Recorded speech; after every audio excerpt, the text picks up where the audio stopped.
इस वीडियो में हम टाइप्स ऑफ बूलियन फंक्शंस के बारे में पढ़ेंगे। बूलियन फंक्शंस क्या होते हैं ये हम ऑलरेडी देख चुके हैं। जो बूलियन फंक्शन होते हैं जनरली 4 टाइप से रिप्रेजेंट कर सकते हैं। एक है डिसजंक्टिव नॉर्मल फॉर्म, इसे शॉर्ट में डीएनएफ भी कहते हैं, यानी कि sum of products. Conjunctive normal form CNF होता है, इसे प्रोडक्ट ऑफ सम्स कहते हैं। कंप्लीट डिसजंक्टिव नॉर्मल फॉर्म होती है और एक कंप्लीट कंजंक्टिव नॉर्मल फॉर्म होती है। 4 फॉर्म होती हैं। ओके, वन बाय वन हम इनके बारे में हम डिस्कस करेंगे। पहले हम ये समझ लेते हैं कि ये 4 फॉर्म किस अकॉर्डिंग डिसाइड होती हैं। ओके, तो सबसे पहले ये देख लेते हैं, ये दोनों हम बाद में देखेंगे, पहले हम इन दोनों को समझ लेते हैं कि इसका क्या मतलब है।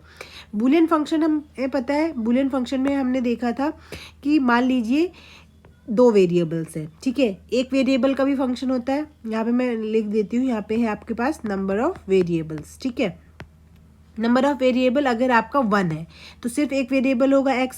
नंबर ऑफ वेरिएबल 2 है तो 2 वेरिएबल्स हो जाएंगे x, y। Number of variable 3 है तो सपोज करिए x, y और z आपने वेरिएबल्स ले लिए, ठीक है।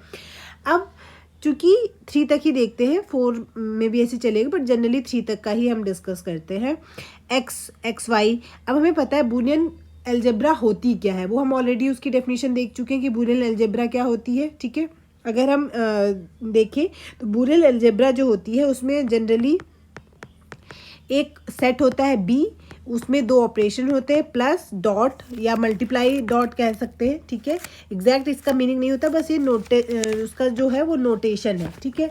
तो किसी भी सेट को बूलियन अलजेब्रा कब कहते हैं, जब ये 4 प्रॉपर्टी सेटिस्फाई करती है। मैं ऑलरेडी बता चुकी हूँ, बट फिर भी पहला होता है कॉम्यूटेटिव, दूसरा होता है डिस्ट्रीब्यूटिव, थर्ड होता है आपका यहाँ पे आइडेंटिटी आनी चाहिए इसकी, ठीक है। आइडेंटिटी प्लस के लिए भी, डॉट के लिए भी, और फोर्थ आता है आपका वो होता है कॉम्प्लीमेंटेशन, ठीक है, क्योंकि इसमें एक प्लस, डॉट और एक डैश भी होता है। 3 ऑपरेशन होते हैं बूलियन अलजेब्रा में, ठीक है। तो जो भी सेट ये 3 प्रॉपर्टी सेटिस्फाई करता है उसका मतलब ये बूलियन अलजेब्रा है, ठीक है। तो अब देखिए, अगर सिर्फ वेरिएबल x है तो ऑब्वियस सी बात है x डैश भी अपने आप आएगा, x और y है तो अपने आप इंक्लूड कर लेगा x डैश भी और y डैश भी। इसी तरह से x y z के केस में x डैश, y डैश और z डैश आएगा, ठीक है।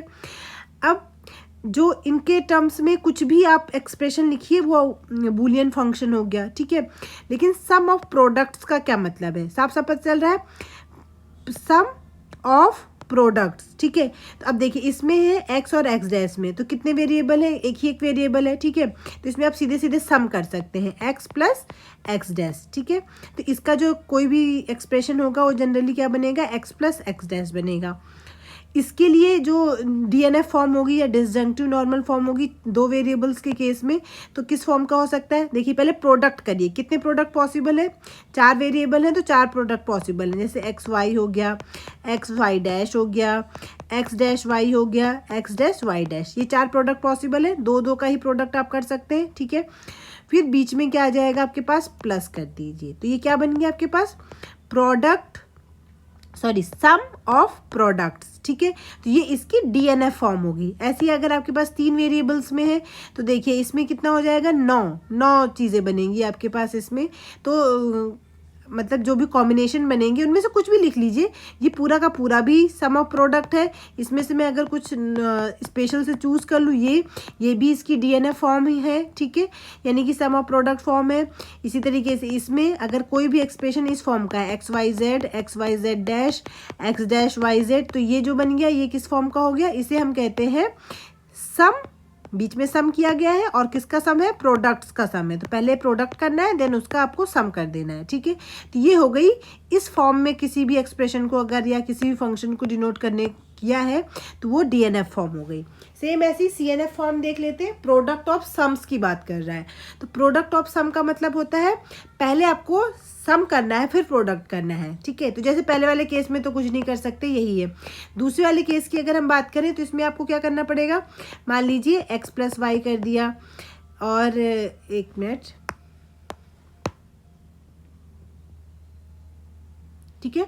इस केस में आपने क्या कर दिया, पहले आपको सम करना है देन आपको प्रोडक्ट करना है। तो इस केस का अगर मैं एग्जांपल लेना चाहूँ तो किस फॉर्म का एग्जांपल आ जाएगा, अगर मैं 2 वेरिएबल से स्टार्ट करती हूँ, 2 वेरिएबल से स्टार्ट करेंगे तो क्या बनेगा, 2 वेरिएबल एक साथ होने चाहिए, x प्लस वाई हो गया, और फिर आपने कितने सम कर सकते हैं, देखिए एक्स प्लस एक्स नहीं कर सकते, एक्स प्लस एक्स डैश कर सकते हैं, ये भी नहीं हो सकता वैसे तो जनरली, ठीक है, बट एक्स प्लस वाई हो गया, एक्स प्लस वाई डैश हो गया, एक्स डैश प्लस वाई हो गया, ये हो गया, ठीक है। तो जब ये टर्म्स आप यूज़ करेंगे तो इन्हीं का प्रोडक्ट करना है, ये हो गया सम, अब इनका प्रोडक्ट करेंगे एक्स डैश वाई डैश, ये भी आपका CNF फॉर्म हो गई।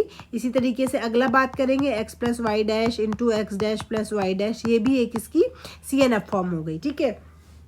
ये 2 वेरिएबल में हो गया। 3 वेरिएबल की बात करेंगे तो X plus Y plus Z, X dash Y plus Z, X dash plus Y dash plus Z dash, इस टाइप का अगर फॉर्म है तो ये 3 वेरिएबल की कैसी फॉर्म हो गई, सम पहले किया है देन प्रोडक्ट है तो प्रोडक्ट ऑफ सम्स हो गया, ठीक है। तो ये CNF फॉर्म हो गई किसी भी बूलियन एक्सप्रेशन या बूलियन फंक्शन की, ठीक है। आपको आई होप ये चीज़ समझ में आ गई होगी कि इनका मतलब क्या है, DNF और CNF फॉर्म का क्या मतलब है, कंप्लीट क्या मतलब क्या होता है, ये हम बाद में वीडियोस में जब हम इनकी बारी आएगी तब देखेंगे, ठीक है।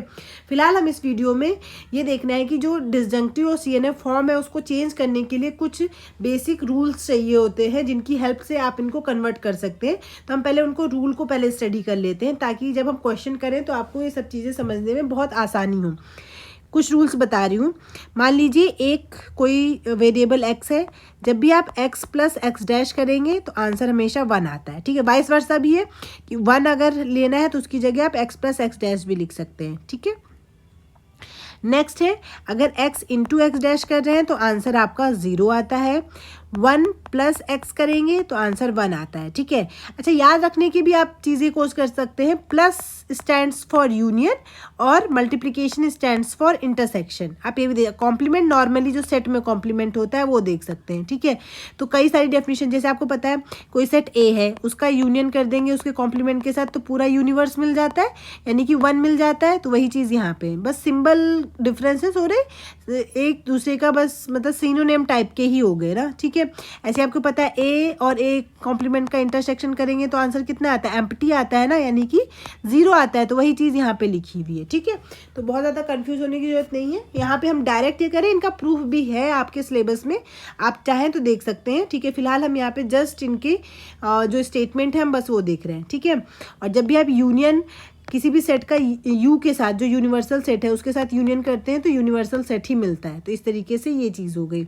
फिर x plus X is equal to X आता है, किसी भी सेट का उसके साथ यूनियन करेंगे तो आपको a ही मिलता है। नेक्स्ट है x इंटू एक्स बराबर कितना होता है, x। फिर आता है आपके पास x इंटू 0 बराबर कितना होता है, 0। नेक्स्ट x डैश का डैश निकालते हैं तो x मिलता है, 0 का डैश 1 होता है, 1 का डैश 0 होता है। नेक्स्ट हमने बताया था बूलियन अलजेब्रा जो होती है वो डिस्ट्रीब्यूटिव वाली प्रॉपर्टी होल्ड करती है। डिस्ट्रीब्यूटिव कैसे, plus over multiplication, multiplication over plus, दोनों तरफ से, ठीक है। जैसे कि मैं लिखना चाहूँ x प्लस वाई है, ठीक है, इसमें z को डिस्ट्रीब्यूट करना है तो ये तो आसान है, X Z plus Y Z हो जाएगा, ठीक है। कॉम्पिटेटिव होता है तो z आप आगे भी लिख सकते हैं। दूसरा मल्टीप्लिकेशन ओवर एडिशन करेंगे, मान लीजिए z प्लस है, ठीक है। तो जैसे आपने इसमें किया वैसे ही इसमें भी डिस्ट्रीब्यूशन होता है, ठीक है। तो ये कैसे हो जाएगा, z प्लस एक्स करेंगे, बीच में मल्टीप्लिकेशन z प्लस वाई, ठीक है।